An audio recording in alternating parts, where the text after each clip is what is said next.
Portanto, ide, fazei discípulos de todas as nações, batizando-os em nome do Pai, e do Filho, e do Espírito Santo. Mateus, capítulo 28, versículo 19. Assim diz o Senhor: quem tem ouvidos para ouvir, ouça o que o Espírito diz às igrejas.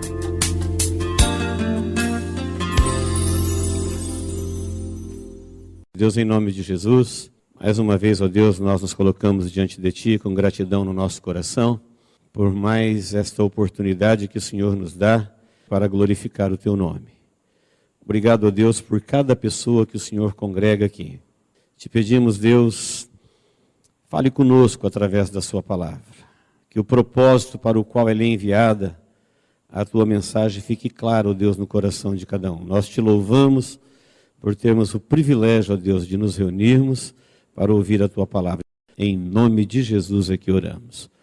Amém. Evangelho de João, capítulo 1, versículo 29, diz assim: no dia seguinte, viu João a Jesus, que vinha para ele, e disse: eis o Cordeiro de Deus, que tira o pecado do mundo. Amém. Somente o versículo de número 29. No dia seguinte, viu João a Jesus, que vinha para ele, e disse: eis o Cordeiro de Deus, que tira o pecado do mundo.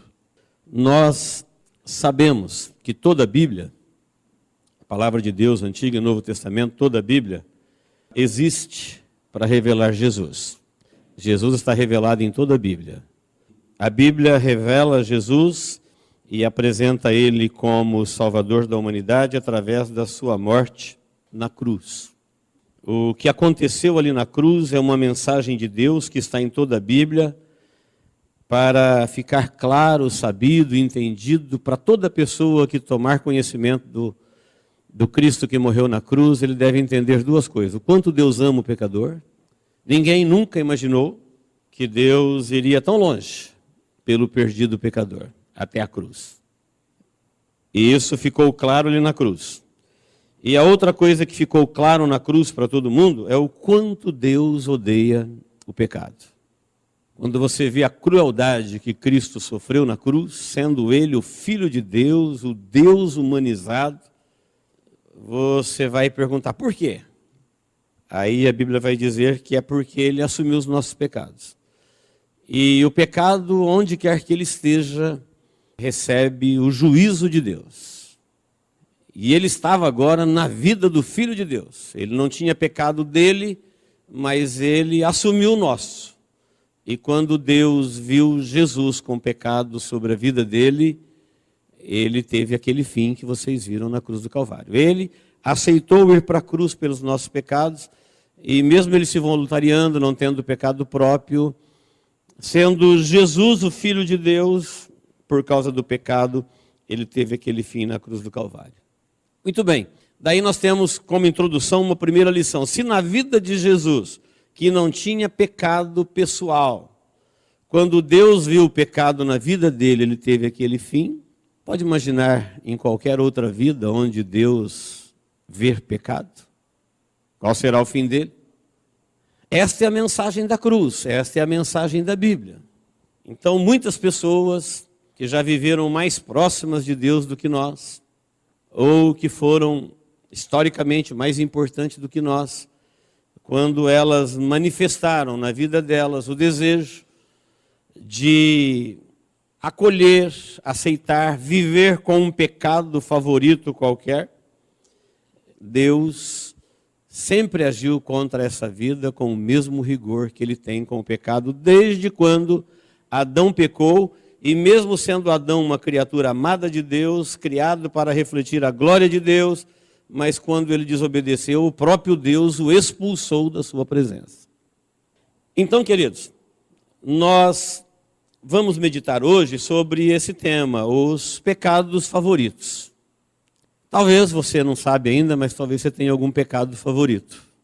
O adjetivo favorito quer dizer amado, com preferência. Pecado que você não aceita falar sobre ele, mesmo sabendo que é pecado, você o mantém.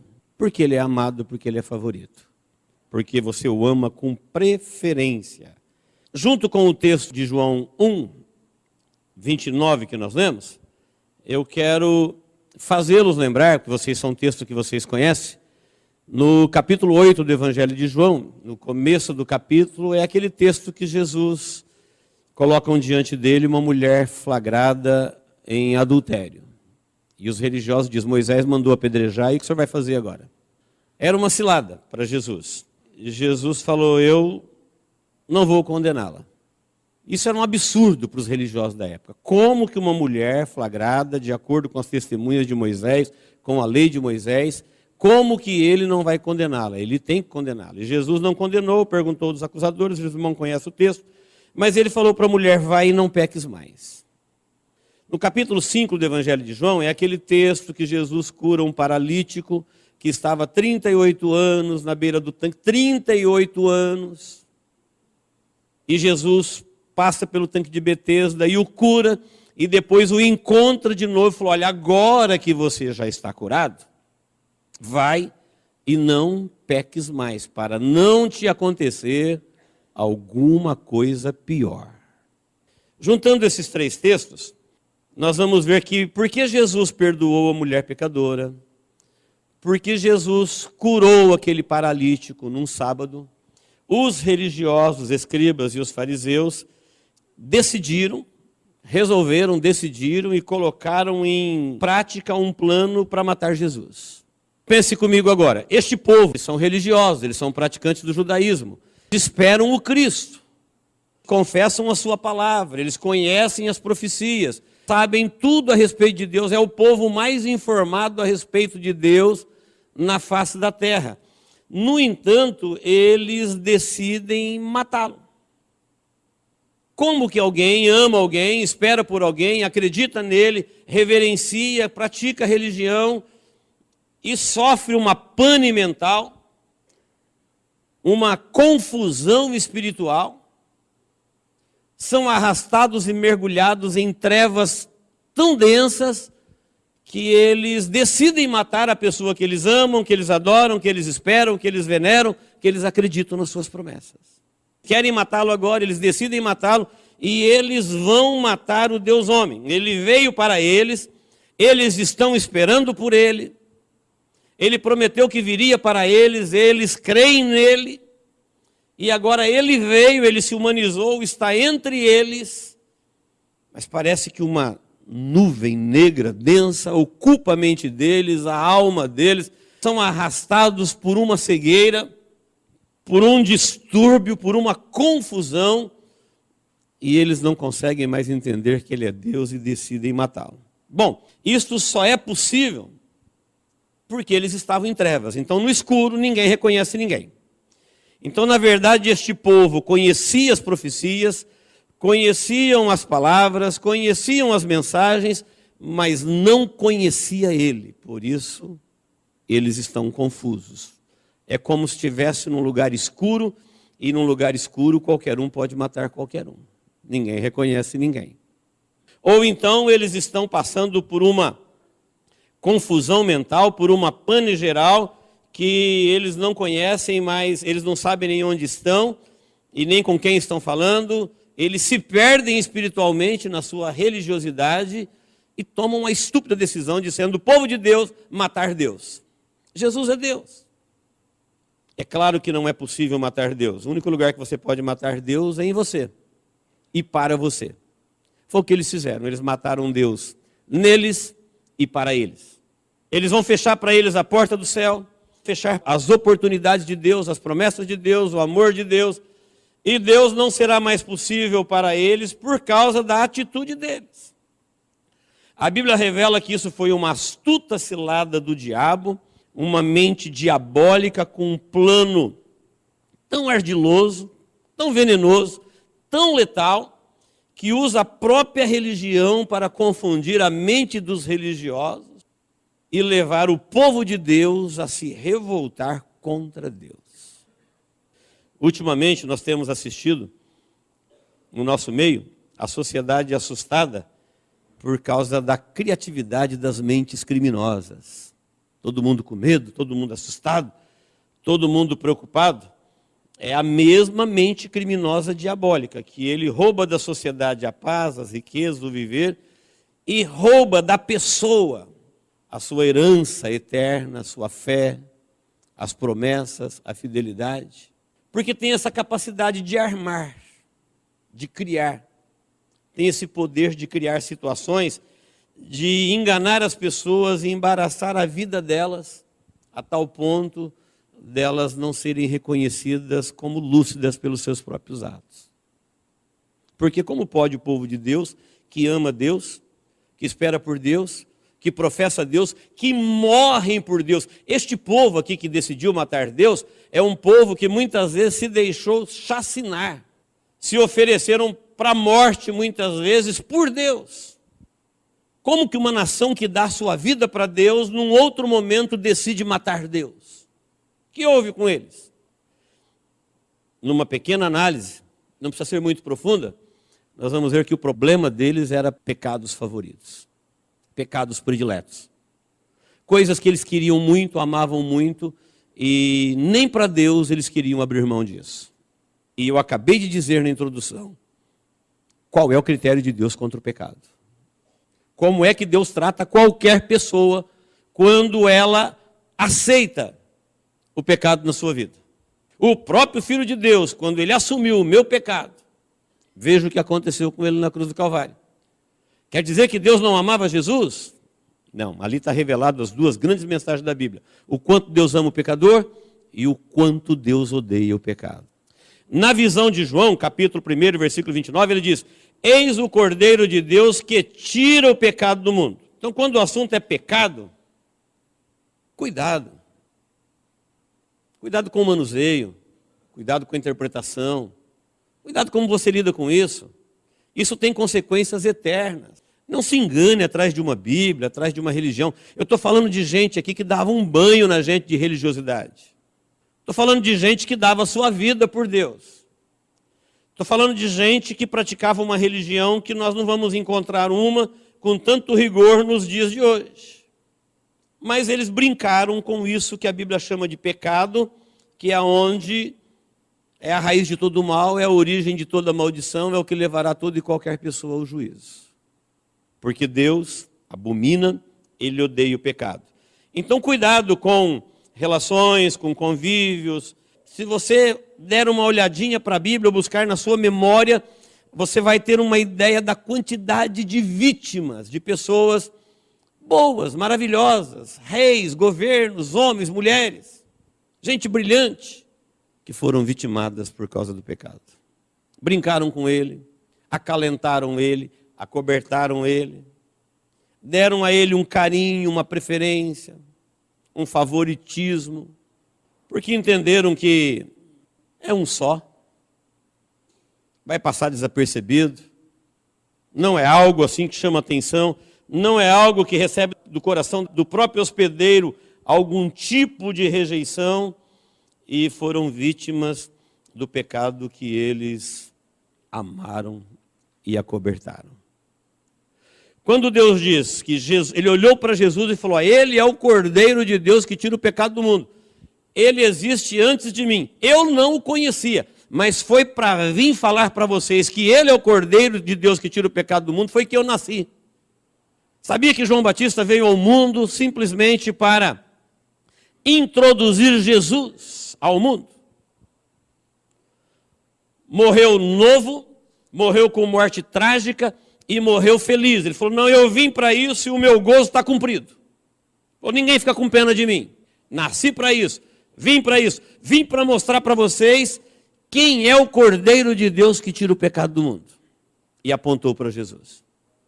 O termo grego para tira o pecado, tirar ali, são duas palavrinhas. A primeira é airo, que quer dizer carregar, remover para tirar a culpa, para não punir. Deus deixando claro para a humanidade, usando todos os profetas, enviando João Batista, depois enviando Jesus, que ele não quer punir, que ele não quer ninguém culpado diante dele. Por isso ele enviou alguém para carregar, remover, levar com ele, levar todo o pecado, lá na cruz, para que você não se apresente culpado, e uma vez não tendo culpa em Jesus, você não tem punição, porque nenhuma condenação há para aqueles que estão em Cristo Jesus. Então, o primeiro termo é esse. O segundo é a amartia, que dá origem à doutrina da amartiologia, a doutrina do pecado. Também tirar é traduzido por amartia, que quer dizer errar o alvo, sempre no sentido moral. Então a amartia está dizendo que o homem, ele erra por ação, por omissão e por pensamento. E Jesus veio para tirar, ele veio para que você não erre o alvo, nem na sua mente, nem nas suas ações e nem nas suas omissões. Falou, esse é Jesus, ele veio para isso, para carregar o pecado, para tirar a culpa e para não ter punição. Ele veio também para que você não erre na sua caminhada da sua vida, para que você não erre o alvo, nem no pensamento, nem nas suas ações e nem nas suas omissões. Foi para isso que ele veio. E Jesus veio para tirar o erro, veio para tirar o homem do escuro e veio para tirar o homem do engano. No entanto, depois que ele ilumina uma vida, parece que muitas pessoas começam a brincar com esta coisa perigosíssima chamada pecado. Que a gente não gosta muito de falar sobre isso, porque nós somos pecadores, e tem certos pecados que são deliciosos, tem certos pecados que são lucrativos, tem certos pecados que encontram livre trânsito no nosso meio. Então esse não é um assunto que a gente gosta muito, mas nos ilumina, nos abençoa. Então eu vou usar esses dois textos para nós entendermos o que João está dizendo a respeito de Jesus. A mulher pecadora foi apanhada em flagrante ato de adultério.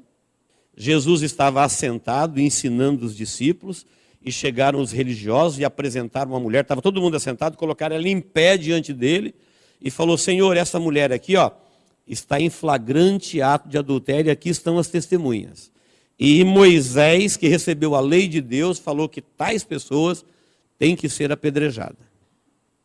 E o Senhor o que vai dizer? Jesus escrevia na areia, a mulher não se defendeu, ela assumiu sua culpa. A mulher era só uma peça da armadilha, porque ninguém adultera sozinho, mas o homem não foi apresentado.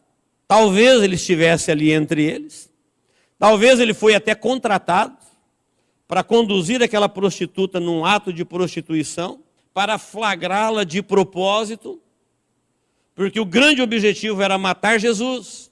Eles tinham decidido que ia matá-lo, e eles precisavam colocar ele numa situação para falar, pecou, tem que morrer.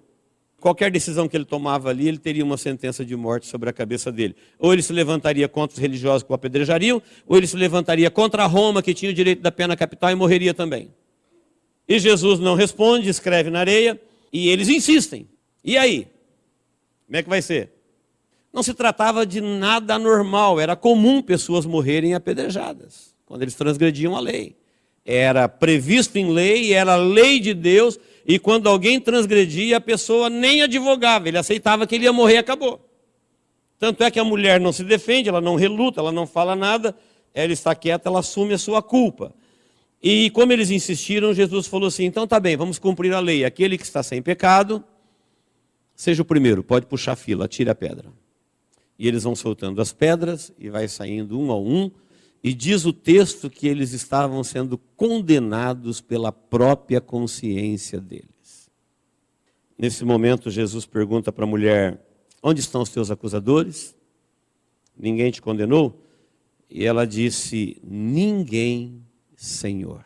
Ele falou, então nem eu tampouco te condeno, vai e não peques mais. Então veja bem, antes e depois de Jesus ser o Senhor de alguém, até aquele momento ali, Jesus não era o Senhor daquela mulher que até então era uma prostituta.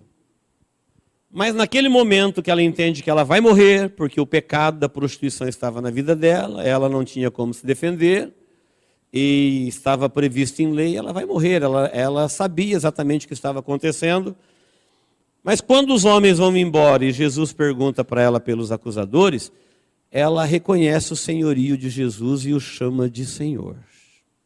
Ela falou, ninguém, Senhor. Antes de Jesus ser o Senhor de alguém, todos estão diante de Deus em flagrante delito de pecado. Se Jesus não é o seu Senhor, se você não é servo dele, se você não pode chamá-lo de Senhor, então, aos olhos de Deus, se Deus olhar para você e não ver Jesus na sua vida, você está em pecado. E se for para matar essa mulher que é pecadora, pelo mesmo critério que ela vai morrer, eu tenho que matar todo mundo. Porque aos olhos de Deus todos estão em pecado. Então Deus ia dizer uma palavra e ia tirar a vida de todos os seres humanos da face da terra. Como se desconectasse a nossa vida da tomada.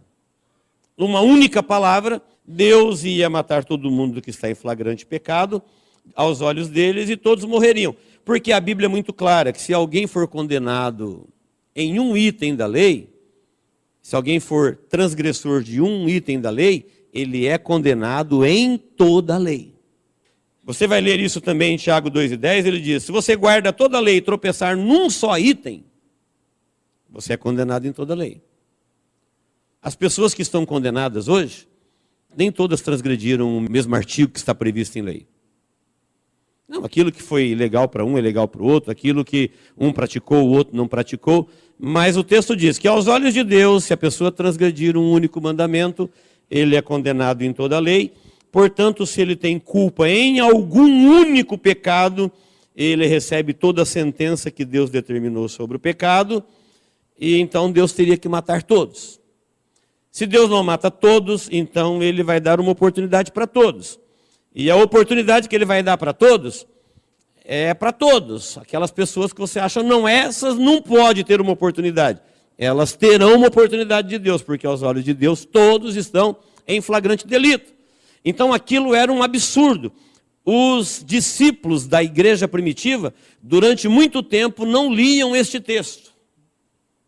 Algumas versões, esse perdão de Jesus à mulher pecadora chegou a ser tirado de alguns originais. Porque era um absurdo Jesus não condenar aquela mulher que foi apanhada em flagrante ato, e ela estava ali com testemunhas, e Jesus, sendo o Cristo Salvador, falou assim, olha, eu também não vou te condenar, não. Você só vai precisar ir embora e não pecar mais. Essa é a mensagem de Jesus. Simples de entender. Depois que Jesus é o teu Senhor, não importa qual era, ou qual foi, ou qual é a sua culpa. Ele não mata você pelo mesmo motivo que ele não mata todo mundo. Ele perdoa você pelo mesmo motivo que ele perdoa todo mundo. O que não dá para entender é que tem pessoas que depois que Jesus é o Senhor delas, elas ainda não querem se libertar de alguns pecados. Hoje nós vemos num tempo que o homossexual aceita Jesus, ele cria uma Bíblia, ele monta uma igreja, e ele concorda com um monte de coisa, mas ele não quer deixar de ser homossexual. Ele entende que ele tem que continuar sendo. E Deus é para todos. E pelo mesmo caminho, o traficante teria que continuar traficando, o assassino teria que continuar matando, o ladrão teria que continuar roubando, o adúltero teria que continuar adulterando, o idólatra tinha que continuar na sua idolatria, o ladrão continuava roubando, o mentiroso continuava mentindo, e a Bíblia seria uma grande falácia. Aí quando você diz de algum pecado específico, alguém diz que você é radical. Não, é uma mensagem para todo mundo. É um critério único. É o arrependei-vos e convertei-vos, porque é chegada a vós o reino dos céus. E uma vez que você se arrepende, se houve arrependimento que você praticava, você não pratica mais. É um absurdo ele falar para uma mulher naquela situação, eu não te condeno mais. Não, não é absurdo. Absurdo é algumas pessoas que depois que dizem que Jesus é o seu Senhor, eles continuam com alguns pecados que eles tinham antes de Jesus e entendem que nesses Deus não deve tocá-los. Eles não têm a menor ideia do que eles estão fazendo com eles mesmos. São chamados de pecados preferidos. Ou nós os vencemos na cruz, ou nós seremos condenados por qualquer tipo de pecado. Tiago disse assim, olha, você não adultera? Muito bem. Você faz acepção de pessoas? É a mesma lei. Você olha para o rico e dá um tratamento, e olha para o pobre e dá outro? É a mesma lei. Você não furta? mas comete qualquer outra coisa, são iguais. E quando você pensa num pecado favorito, aquele que você ama preferencialmente, que você vai dizer desse eu não largo jamais, parece que fica muito radical quando fala você vai ser condenado em toda a lei. Para isso, então, precisa se criar uma Bíblia particular, uma religião particular, uma interpretação particular, mas já não é mais o Evangelho de Jesus, é o engano, que vai trazer uma confusão mental, que vai trazer uma pane, um engano diabólico, e vai chegar ao ponto dessas pessoas viverem o que viveram os religiosos da época de Jesus, dizendo Deus, eu amo Deus, eu quero Deus, eu morro por Deus, e ferindo Deus e matando Deus. Como que uma mente pode chegar nesse ponto? Quando ela perde o contato com a luz. Quando que ela perde o contato com a luz? Quando ela aceita, por ela mesma, por uma decisão própria, que ela não quer se arrepender e nem abrir mão de alguns pecados. Antes de Jesus morrer na cruz do Calvário, no livro de Isaías, capítulo 59, versículo 2, Deus usou o profeta e disse assim, olha, as vossas iniquidades fazem divisão entre vocês e o vosso Deus. E os vossos pecados fazem com que eu vire o meu rosto e não os ouço. Não é porque eu não tenho poder, não é porque eu não ouvi, não é porque a minha mão está doente, é porque os vossos pecados. Qual pecado? Tem algum pecado que Jesus não tem poder sobre ele? Tem. Qual? Aqueles que não são confessados e abandonados. Eles ficam vigentes, eles ficam atuantes, eles ficam destruidores. E isso vai trazer uma perturbação, uma pane na cabeça da pessoa, no sentido espiritual, que vai chegar a viver esse absurdo. Ama Deus, conhece a palavra de Deus, pratica a religião de Deus, fala de Deus o tempo todo. No entanto, eles querem destruir Deus. Decidiram. 2 momentos na vida, antes de Jesus ser o seu Senhor e depois de Jesus ser o seu Senhor. Antes de Jesus ser o seu Senhor, a misericórdia de Deus está sobre a tua vida. Ainda que muitas pessoas religiosas não aceitam este perdão, ele é insondável. Deus ama e ama sem distinção e perdoa pessoas que nós não perdoaríamos. Ele perdoa e acabou. Pelo mesmo motivo que ele perdoa a todos. Agora, depois que Jesus é o seu Senhor, palavra dele, agora você não pode viver mais essa vida. Pelo mesmo motivo que ele diz isso para todo mundo. E se a pessoa insistir, vai acontecer com ela o que aconteceu com tantas milhares de pessoas na história da humanidade. O homem do capítulo 5 é a mesma coisa. Jesus passou lá no tanque de Betesda, ele não tinha que passar por ali, ali não era o caminho para Jerusalém, ele passou por ali de propósito, curou aquele homem que estava ali há 38 anos, encontrou com ele nos dias seguintes, e falou assim, olha, agora você já está curado, então não peques mais, para que não te aconteça uma coisa pior. Pense comigo, o que pode ser pior do que ficar 38 anos numa cama? O que poderia ser pior? Bem, o pior é que a grande maioria que já foram agraciados por Deus e até testemunharam de Deus, foram em algum momento demovidos da sua fé, da sua fidelidade, da sua esperança. E isso é pior do que qualquer cura. Isso é pior do que qualquer sofrimento, porque se trata de sofrimento eterno. Então, antes da gente pensar que absurdo que Jesus disse, como que se ele cometer um pecado, ele vai sofrer uma coisa pior do que ficar 38 anos numa cama, isso é natural, acontece o tempo todo. Não tem absurdo nenhum. É gente que num tempo experimentou milagres de Deus, testemunharam de Deus, Deus foi uma realidade na vida deles, por algum motivo, eles voltaram a pecar. Esqueceram desse avisozinho, olha, não peques mais. Ele não falou não deixe de ser pecador, porque não tem como. Mas ele disse, não volte para a sua vida velha. A ação da rebeldia, do pecado original, do diabo, foi anulada na sua vida. Jesus já é seu Senhor. Então não volte, porque senão vai acontecer com você coisa pior. A prostituta sabia o que é não peques mais. Não é eu que vou falar para ela. Não é eu que vou falar para você. Não é que você que vai falar para mim. Ninguém vai falar para ninguém. Ninguém cuida da vida de ninguém. Ela sabia exatamente o que é que Deus estava dizendo para ela. Olha, não faça mais isso. Agora era com ela. Judas Iscariotes, que vendeu Jesus por 30 moedas de prata, ele sabia exatamente o que Jesus estava dizendo quando Jesus olhou para ele e falou: amigo, o que você tem que fazer, faz logo. A gente que está de fora fala: que conversa é essa? Judas sabia. Está aí no teu coração, está escondido. Você sabe o que você quer fazer. Você sabe o que você vai fazer. Então faça logo. Já decidiu fazer? Ele sabia. O homem do tanque sabia exatamente o que Jesus estava falando para ele. Eu não sei. Será que ele ficou paralítico 38 anos porque ele cometeu algum grande pecado? Será que foi o pecado dele que deu origem à sua enfermidade? Eu não sei. O texto parece indicar alguma coisa dessa natureza. Mas não sabemos. Isso não está dito.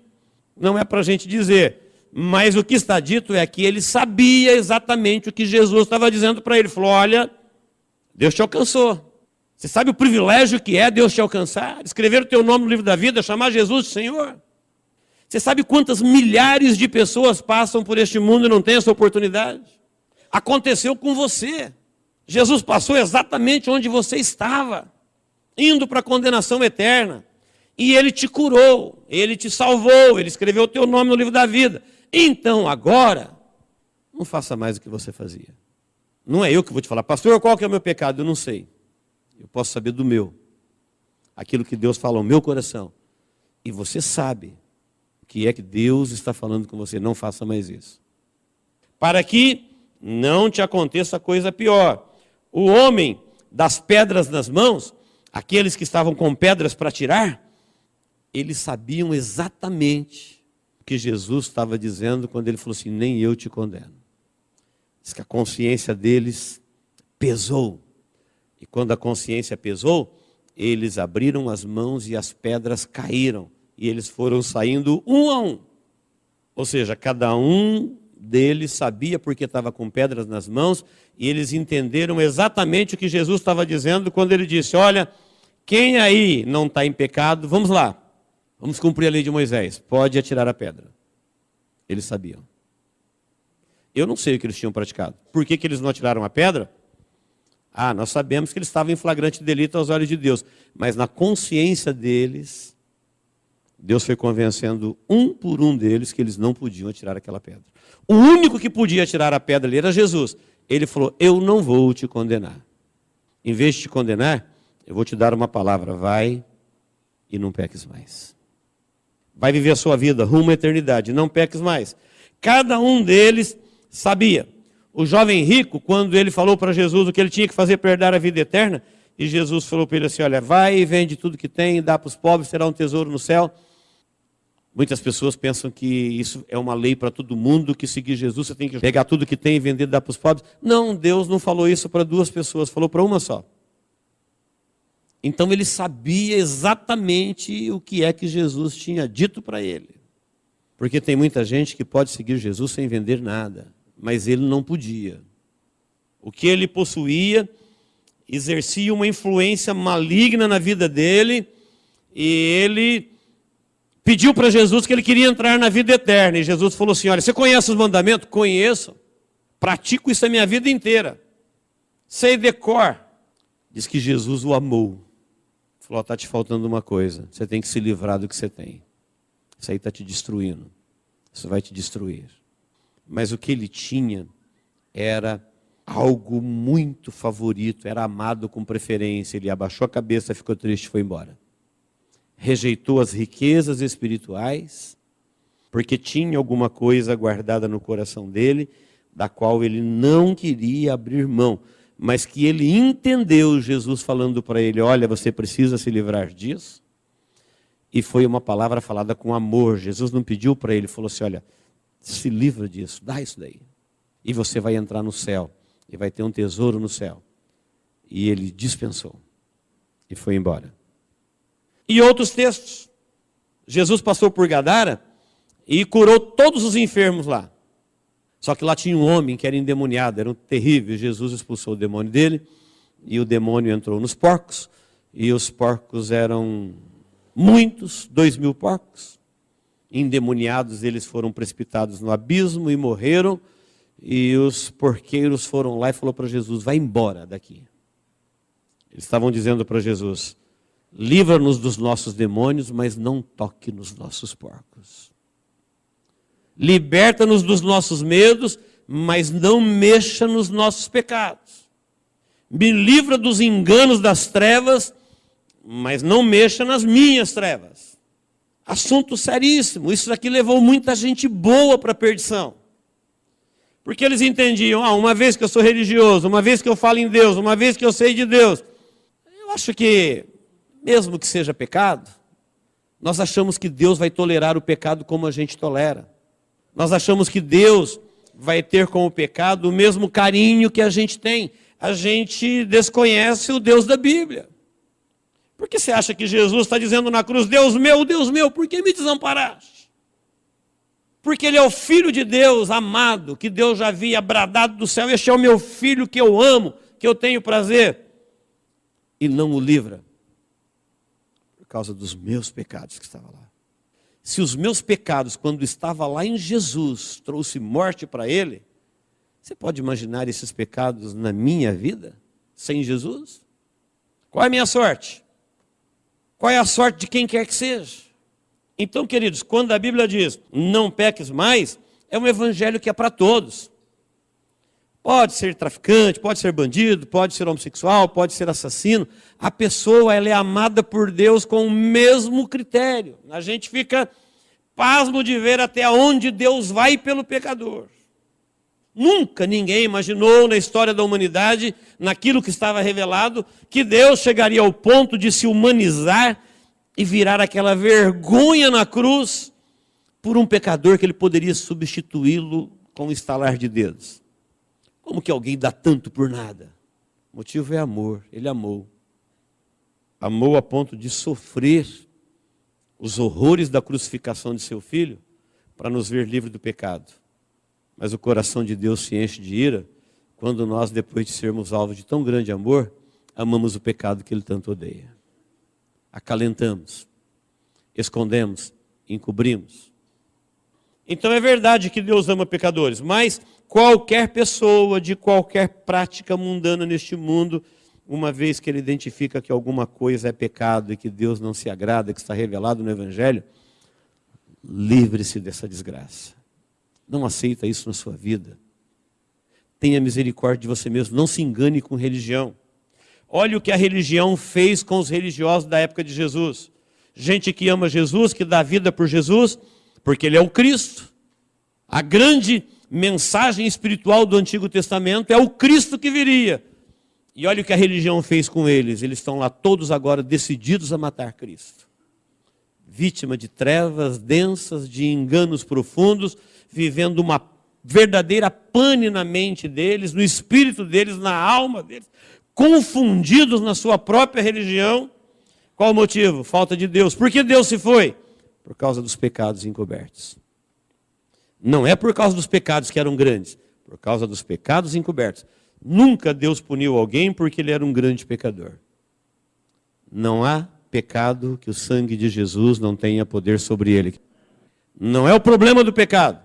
O problema é da pessoa esconder os seus pecados favoritos. Isso trouxe traz e ainda trará muitas vítimas, porque eles sabem exatamente o que Deus está falando para eles quando eles dizem, não peques mais. Nós estamos vivendo num tempo, queridos, que você está vendo em nome da religião coisas absurdas acontecer. Coisas doidas. Você fala, não, isso não é povo de Deus. As pessoas não estão praticando isso com a Bíblia aberta. Isso não é um culto a Deus.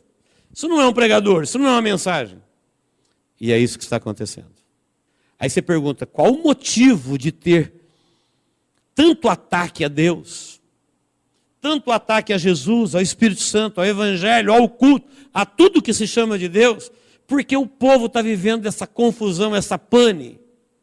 Se o Espírito Santo de Deus habita em nós, o motivo é pecados encobertos. pecados favoritos, amados preferencialmente.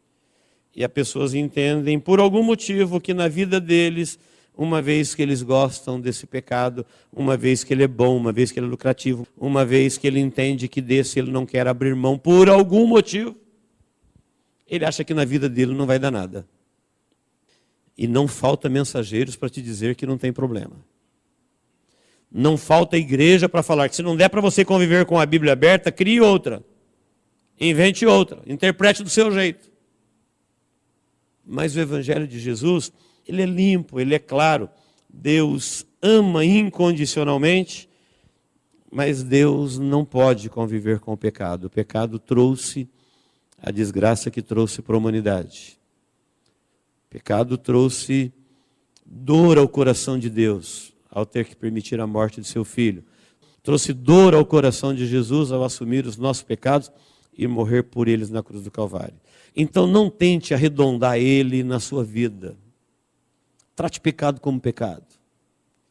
Uma vez que a Bíblia diz que é pecado, entenda que ele é perigosíssimo, que ele traz consequências eternas, que ele deve ser encarado como tal, que ele vai impedir você de viver a lucidez da revelação de Deus, que ele vai trazer essa confusão mental da pessoa pensar que está servindo a Deus e adorando a Deus, e ele está exatamente destruindo Deus no único lugar que ele pode destruir, na vida dele.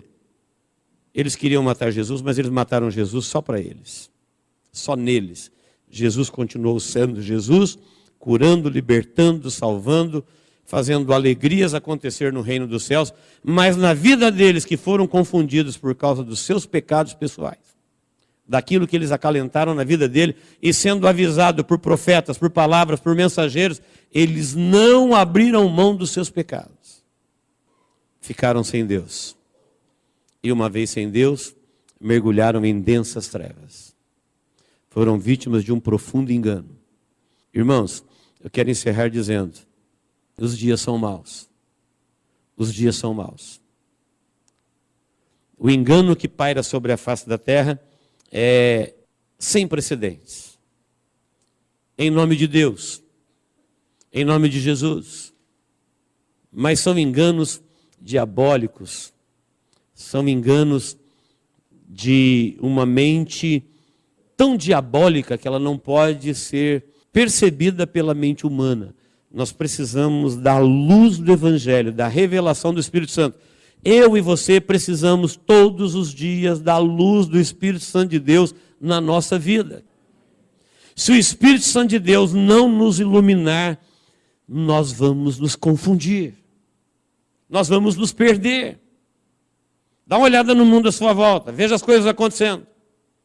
Nós não somos melhores do que ninguém. Nós não temos uma religião melhor do que ninguém. Religião só confunde. A única coisa que vai nos fazer vencer o mundo é a nossa fé, a nossa fidelidade, a nossa entrega, é as promessas de Deus, é o nosso relacionamento com Deus. E Deus não tem problema de se relacionar com o pecador. Deus não se relaciona com pecado. Pecador Deus ama. Pecador Deus procura. Pecador Deus quer abraçá-los, envolvê-los, amá-los, integrá-los. Jesus disse, eu vim procurar as ovelhas perdidas. Eu vim procurar pecadores. Esse não é o problema. Não se preocupe com as suas fraquezas. Mas Deus não coabita com pecado. Uma vez que o Espírito Santo te mostrar qualquer coisa que é um pecado na sua vida, livre-se dele. E você não precisa perguntar para ninguém. Fale com Deus, Ele vai falar com você. Fale com Deus. Diga a Deus, eu não quero viver no pecado. E uma vez que você não quer, Deus também não quer. Ele vai te libertar do poder do pecado, da prática do pecado, do engano do pecado. E vai se estabelecer uma comunhão do Espírito Santo de Deus na sua vida. E cada vez que as trevas te cercarem, a palavra de Deus te iluminará. Cada vez que as armadilhas satânicas se fizerem, o Senhor te revelará. Cada vez que o inimigo te cercar, o Senhor te protegerá.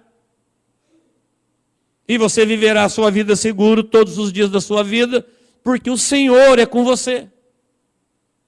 Porque o Senhor não tem problema de se relacionar com pecadores. O que Deus não suporta é pecado. Amém, queridos? Que Deus nos abençoe em Cristo Jesus. Vamos orar. Vamos ter um momento de oração. Não distraia a sua mente. Se você tiver alguma coisa para dizer para Deus, diga agora. Ele está te ouvindo. Ele sabe quem você é. Conhece seu nome, seu DNA. Sabe as coisas que você fez, sabe as coisas que você fará.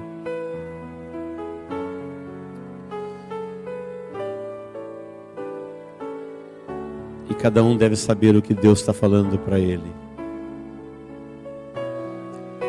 Se o Espírito Santo de Deus está falando alguma coisa no seu coração,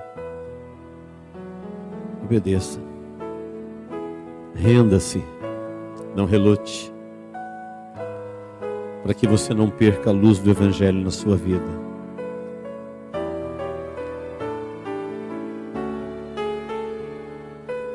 Para que você não perca a lucidez de Deus na sua vida. Para que você não se torne um religioso insensível, cego, vivendo uma confusão mental. Deus, em nome de Jesus, muito obrigado, Senhor, pela sua palavra. Nós a recebemos como sua palavra para a nossa vida. Queremos te agradecer, ó Deus, pela honra, pelo privilégio que nós temos de reverenciarmos a sua palavra. Ela é importante para nós. Nós precisamos dela, ó Deus, para cada dia do nosso viver. Os dias são maus, trevas densas, ó Deus, caem sobre a terra. O mundo, ó Deus, vive um verdadeiro engano. O mundo, ó Deus, vive um tempo sem precedentes dos enganos das trevas. Mas o Senhor prometeu que estaria conosco todos os dias da nossa vida, e nós descansamos nesta promessa. Por isso eu te peço, Pai, em nome de Jesus, que a luz do seu Evangelho brilhe, Senhor, em cada vida. Que o teu Espírito Santo, que convence o homem do pecado, do juízo e da justiça, traga, ó Deus, os seus argumentos, a sua fala profunda ao coração de cada um. Permita, ó Deus, que todos aqui entendam a tua voz. Que todos, ó Deus, entendam na sua individualidade o seu chamado, o seu direcionamento, o seu amor, o seu carinho, a sua proteção, para que sejamos guiados por ti, ó Pai. Deus único, Senhor, Criador de todas as coisas, Deus de Jesus, Deus da Bíblia, Deus nosso Deus, em nome de Jesus, nós te pedimos, ó Deus, tenha misericórdia de nós, todos os dias do nosso viver. Venha, Senhor, sobre a nossa vida, a sua palavra, a sua revelação. Venha, Senhor, a sua proteção, a sua iluminação, o seu direcionamento, para vivermos, ó Deus, uma vida iluminada por ti. Tu sabes, ó Deus, o quanto nós precisamos dessa luz, desta graça, deste poder na nossa vida. Por isso é que nós te pedimos e oramos assim em nome de Jesus. Não deixe, ó Deus, uma única só pessoa em trevas, em engano, em confusão. Fale, Senhor, ao coração dele. Permita, ó Deus, que ele ouça a sua voz, o teu toque, o teu chamado, para serem libertos, guiados e iluminados por ti. Em nome de Jesus nós oramos a Deus. Em nome de Jesus. Amém.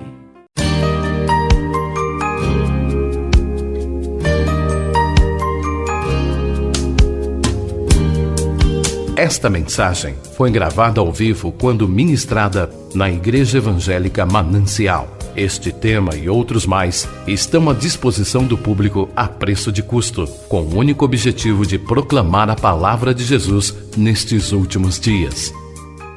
Adquira, ouça, creia, pratique e presenteie alguém que você ama com esta mensagem, a palavra de Deus.